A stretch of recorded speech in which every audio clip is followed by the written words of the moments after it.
Vous le savez, j'aborde un peu tout sur ma chaîne. J'essaye de prendre des choses qu'on m'a enseignées, d'autres choses que j'ai récupérées grâce au réseau, au sein de mon source ouverte.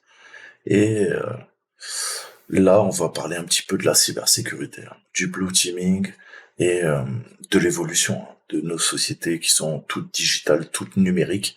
Quelles sont les implications pour la société civile, pour nos démocraties et quels sont les risques en fait d'Internet.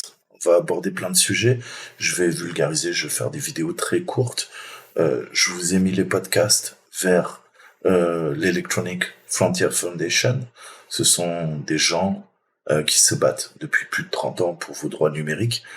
Euh, Après, je peux comprendre qu'on ne soit pas tous bilingues en anglais. Donc voilà, je vais résumer en quelques minutes.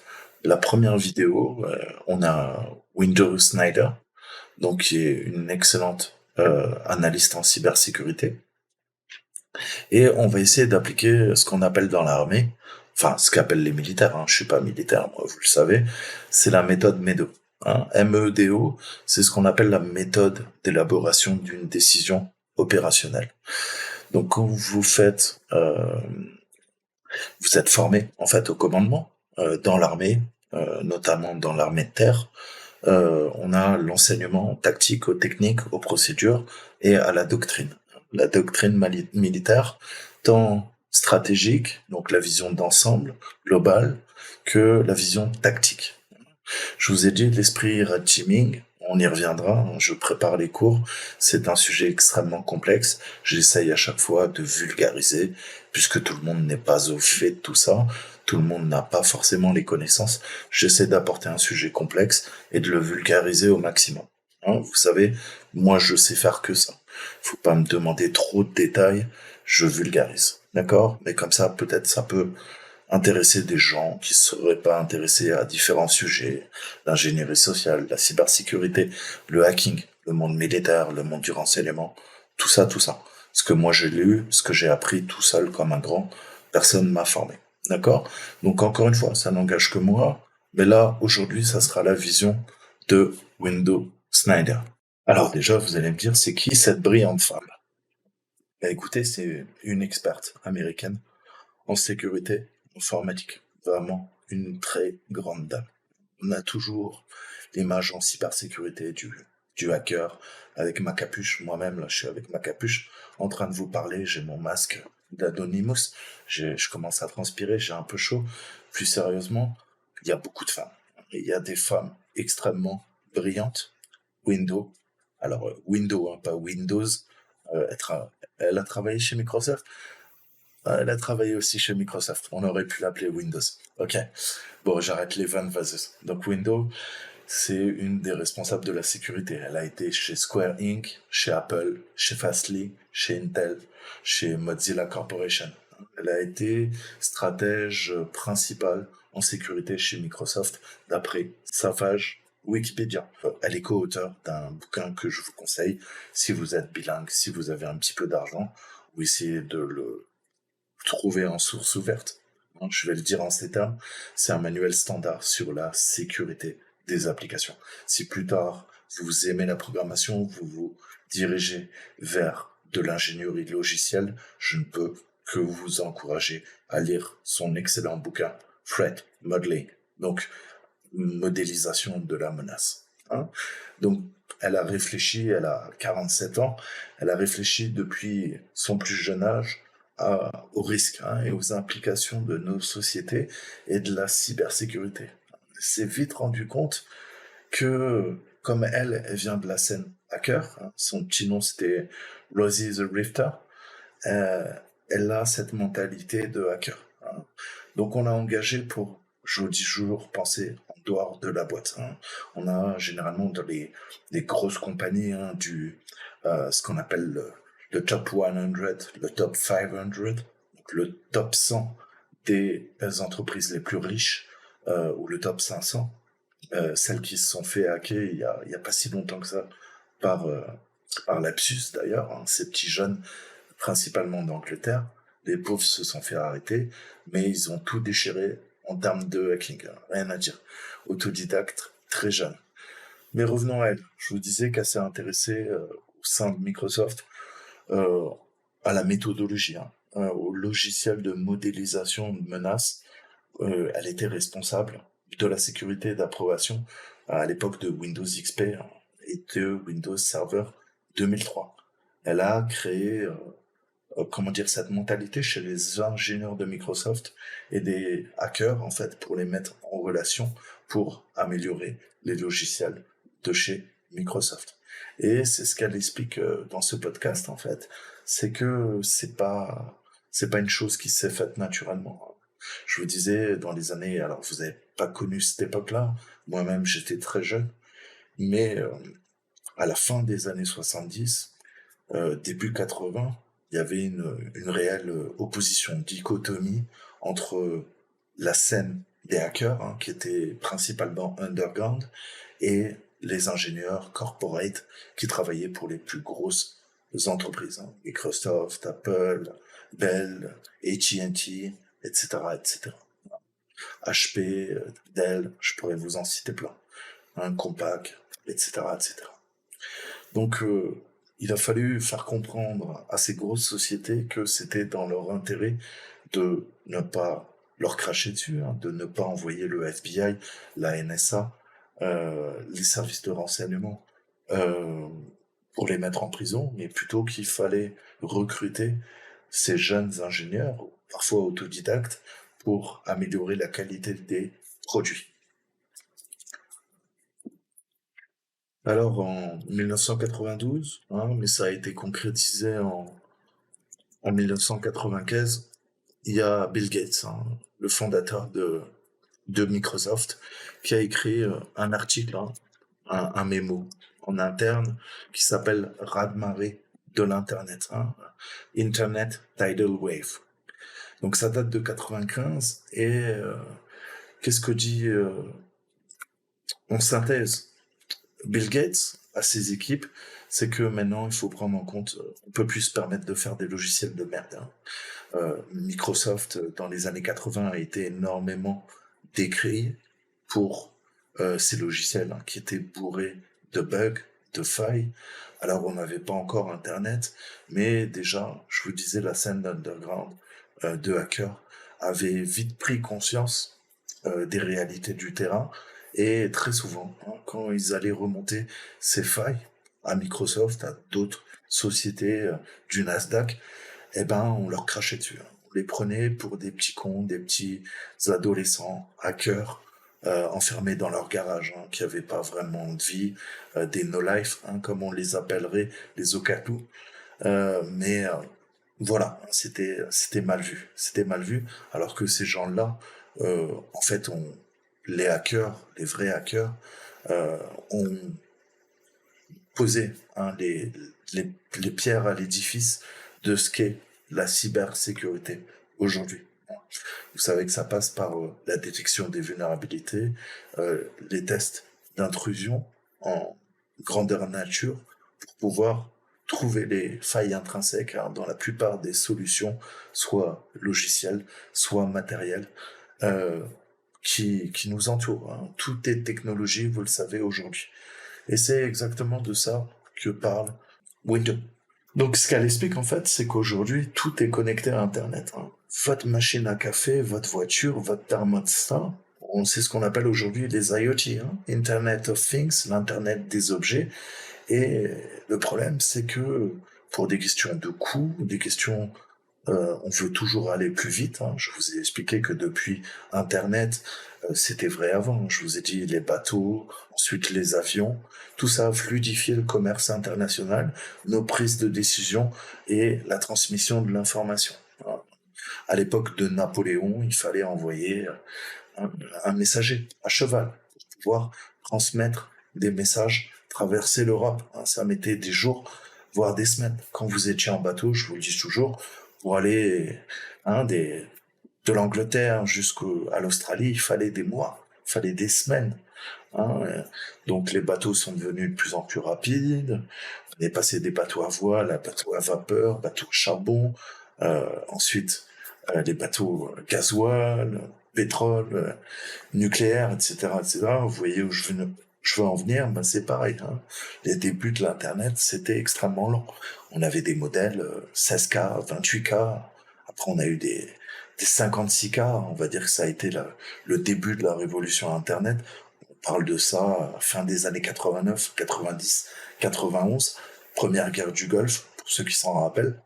On commence à moderniser et la plupart des foyers américains, je parle pas naturellement des pays du tiers-monde, qui ont connu un grave retard comparé aux pays riches que nous sommes, et on commence à connecter de plus en plus de foyers. On a la bulle de l'internet qui va exploser en 2000, et pendant ce laps de temps, en fait, c'était un peu l'internet de l'utopie, hein.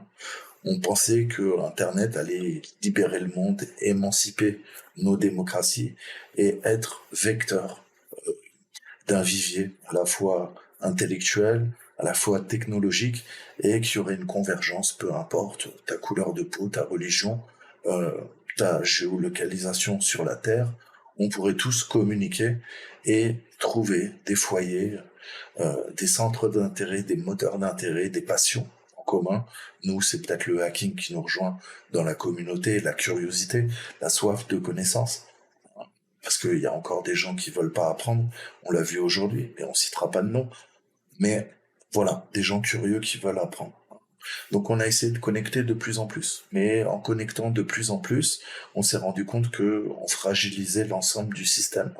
C'est un système globalisé, c'est un système mondialisé, et Internet en fait partie. Aujourd'hui, si vous retirez Internet, c'est un pan entier de l'économie qui s'effondre.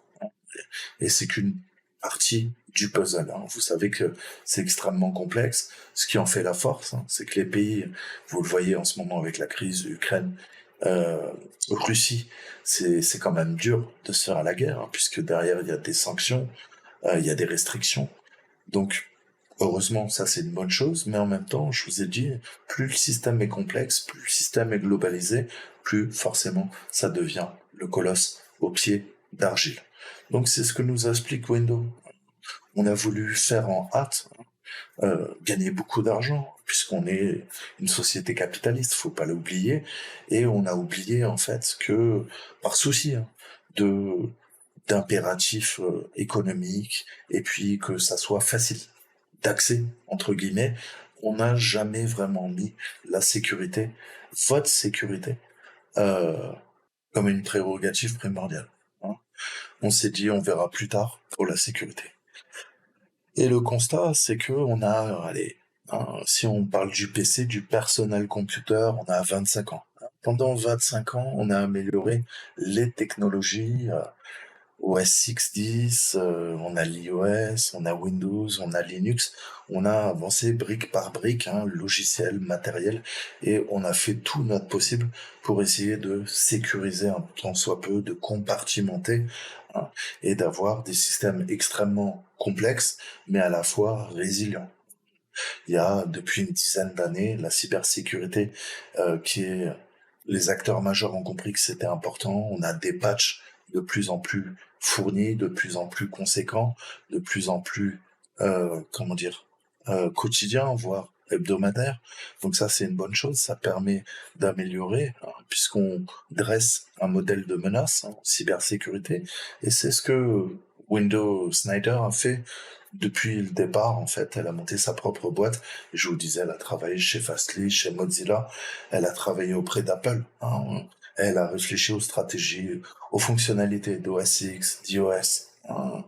Et donc, ça l'a toujours intéressé. Le problème, c'est qu'elle nous explique que on a une partie de la donne de l'équation qu'on a complètement oubliée, hein, où on a fermé les yeux volontairement. Ce sont les IoT, Internet des objets, c'est-à-dire tout et n'importe quoi, hein. Ça peut être la sonnerie à ta porte, ça peut être ton imprimante, et ça peut être ton réfrigérateur. Alors pris indépendamment, ils te rendent un service, hein. Le réfrigérateur va te permettre d'avoir une bière fraîche quand tu rentres du boulot. Ton imprimante va pouvoir imprimer, comme tu le sais. Et puis, la sonnerie à ta porte, quand tes copains viennent, ils vont pouvoir sonner pour que tu puisses leur ouvrir la porte. Comme ça, rien de grave en soi. Le problème, c'est qu'on est dans une société de plus en plus moderne. Ces objets qui n'étaient pas connectés initialement, avec les montées de version, maintenant un réfrigérateur moderne, eh ben c'est un Internet des objets, hein. Il est connecté à Internet et les réfrigérateurs les plus haut de gamme même préviennent le client que il manque ça ou ça dans le frigo, dans le réfrigérateur, et que s'il veut, il peut via une interface de programmation appeler, je sais pas, Amazon, Carrefour, ou ce que vous voulez, hein, pour commander de nouvelles denrées alimentaires pour venir l'alimenter. Hein, donc on voit l'introduction massive de la domotique dans la société occidentale et dans nos vies quotidiennes.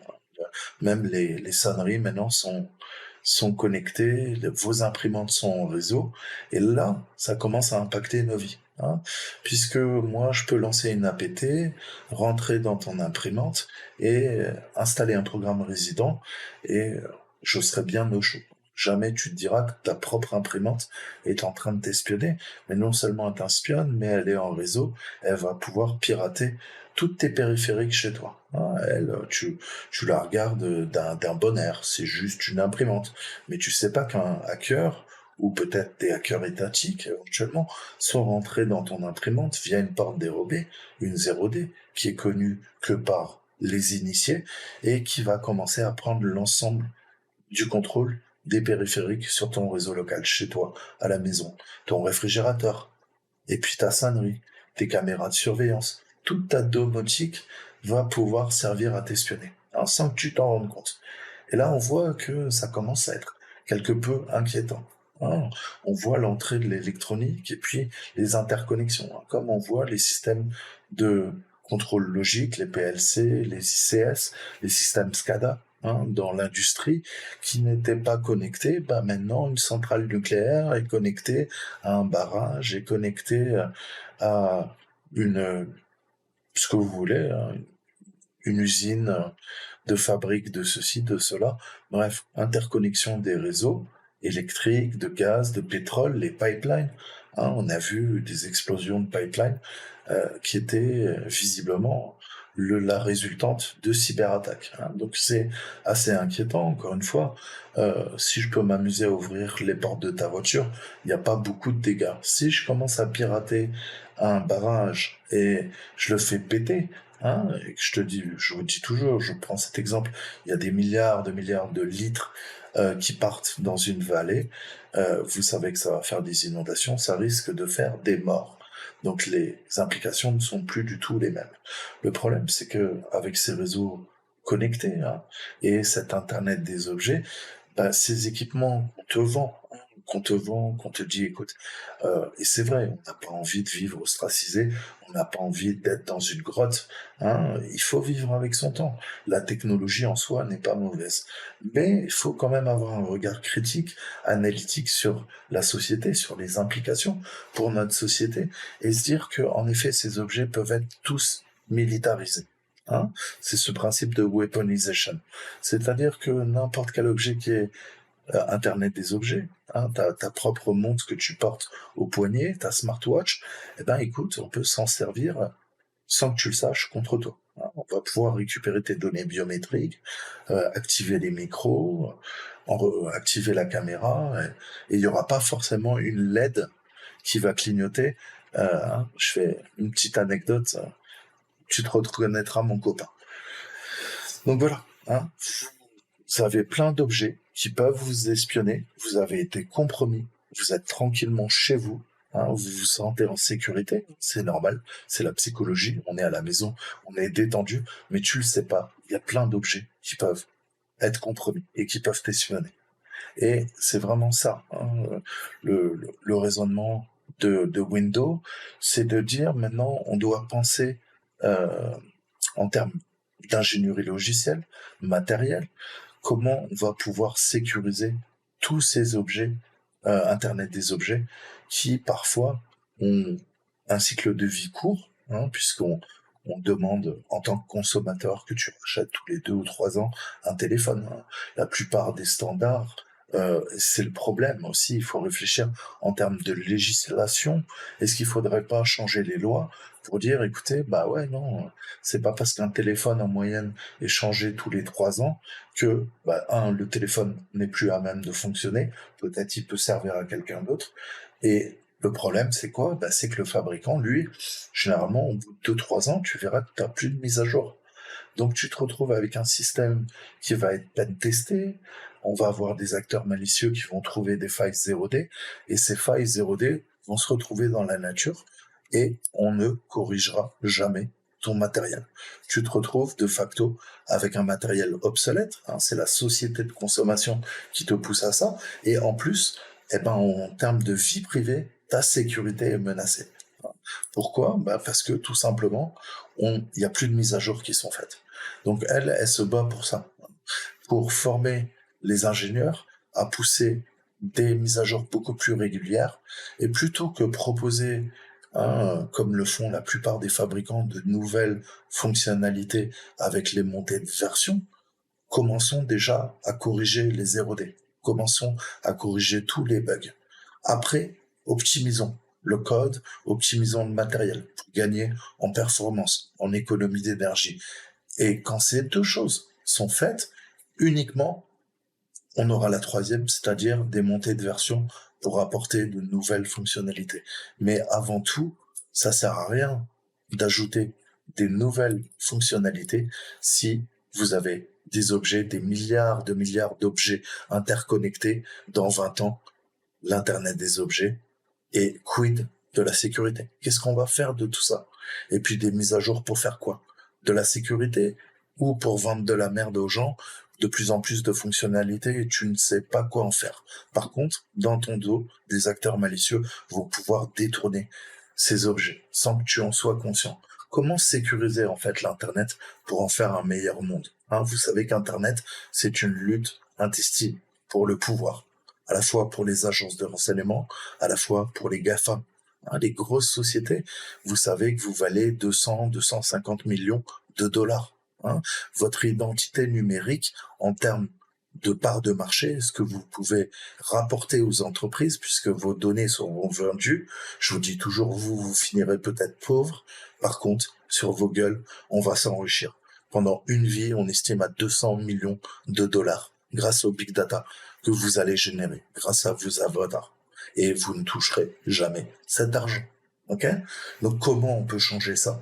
Est-ce qu'on pourrait pas émettre des lois, voire les autorités de régulation, que ce soit aux États-Unis ou en Europe, pour essayer de changer ce monde dystopique et essayer de réguler, de sortir des mises à jour et se focaliser sur la sécurité, puisque c'est la sécurité des individus, c'est aussi la sécurité de nos sociétés, de nos démocraties, puisque ces mêmes IoT peuvent être détournés pour faire des APT utilisés par des agences de renseignement étrangères pour faire de l'espionnage industriel, économique, ou faire de la guerre électronique, de la guerre de l'information.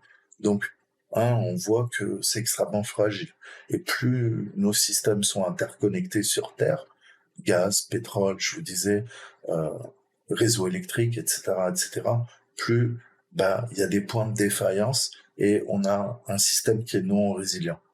S'il y a une cyberattaque, ton système il va pas repartir comme ça. Ça va prendre beaucoup de temps. Ça peut prendre des mois. Et un pays pendant 6 mois qui a pas d'eau, qui a pas de gaz, qui a pas d'électricité, vous savez que c'est l'anarchie, le chaos. On se retrouve à l'âge de pierre. Donc c'est inquiétant. Faut vraiment y réfléchir puisque on reviendra pas en arrière. La technologie est bonne, encore une fois. Il faut pas avoir peur de la technologie. Et malgré la puissance des GAFAM, des agences de renseignement, pour l'instant, ils ne contrôlent qu'une partie de l'Internet, pas la globalité de l'Internet. Donc nous, en tant qu'acteurs, en tant que citoyens, en tant qu'ingénieurs, comment on pourrait réfléchir justement à adapter et adapter aussi notre posture de défense par rapport au modèle de menace. Et les modèles de menace ont évolué. C'est ce que nous explique Windows, clairement, dans son discours. Donc il faut solutionner ces vulnérabilités, ça doit être la règle principal. Le problème, c'est que la plupart des compagnies, elles, la cybersécurité, ça vient en second rôle, hein, on va dire. Le but, c'est de sortir des produits de plus en plus vite et de faire du profit, des gains. Hein. Donc on voit que c'est pas c'est pas si facile. Hein. Ça devient compliqué parce qu'il y a des impératifs économiques. Et puis sécuriser, c'est bien, mais va pousser une mise à jour sur un satellite, va pousser une mise à jour de firmware sur un pacemaker parce qu'on a trouvé des failles. Eh ben, tu risques de briquer. Hein. Briquer quoi? Un pacemaker, c'est une personne qui va mourir parce que tu as fait une mise à jour, ta mise à jour, elle a été buggée. Un satellite, on a trouvé des failles, et tu vas faire quoi? Tu vas pousser une mise à jour, peut-être ton satellite qui t'a coûté des milliards, et ben, il est mort. Hein. Il va rester en orbite, ça va être un déchet. Hein. Donc, encore une fois, tu fais une mise à jour de ton toaster, ton grille-pain, bah ouais, c'est chiant, il est briqué, il va falloir en acheter un autre. Quand c'est la vie de quelqu'un, quand c'est du matériel militaire, quand c'est des satellites commerciaux qui valent des milliards, qui permettent le bon fonctionnement de nos communications d'Internet, et ben là, les opérateurs, les industriels sont beaucoup plus réticents à sortir de plus en plus de mises à jour, sachant que, bah oui, l'erreur est humaine, les mises à jour peuvent être buggées, et regardez, comptez le nombre de fois que vous avez installé des mises à jour Windows ou Linux ou autre, hein, et il y a eu des petits problèmes. Et il a fallu s'y reprendre à plusieurs fois avant que la mise à jour passe. Ou bah, peut-être ça n'a pas redémarré. Il a fallu trouver la solution sur Internet ou aller voir un réparateur, etc., etc. Donc il y a toujours ce bénéfice risque. Hein, et qu'est-ce qu'on est prêt à risquer au niveau de notre modèle de menace et les impératifs. Hein. Et on a trouvé des failles, il faut les corriger parce que tôt ou tard, elles seront exploitées. Hein. Et pareil, dans le matériel médical, là on l'a vu dernièrement avec la dernière CVE qui touche les voitures Honda, on peut prendre le contrôle des voitures, on peut vous faire rouler dans un mur. Hein. On peut prendre le contrôle de votre voiture, déverrouiller les portes. C'est inquiétant. Hein. Pareil pour le matériel médical. Hein. Si je peux pirater ton pacemaker, bah, je peux te tuer à distance. Donc, on voit aussi qu'il y a, c'est extrêmement dangereux. Hein. Et ce risque de briquer, hein, le device, l'équipement, comme on l'appelle, qu'est-ce qu'on est prêt à faire? Hein. Est-ce que t'es prêt à planter ton satellite qui coûte des milliards, mais n'oublie pas que si tu le fais pas, c'est peut-être des hackers qui prendront un jour le contrôle du satellite, hein, qui pourront faire pas mal de choses. Donc voilà, c'était un podcast d'une demi-heure que j'ai essayé de vous résumer. Voilà les grands axes qui étaient traités dans Securing the Internet of Things, épisode 1.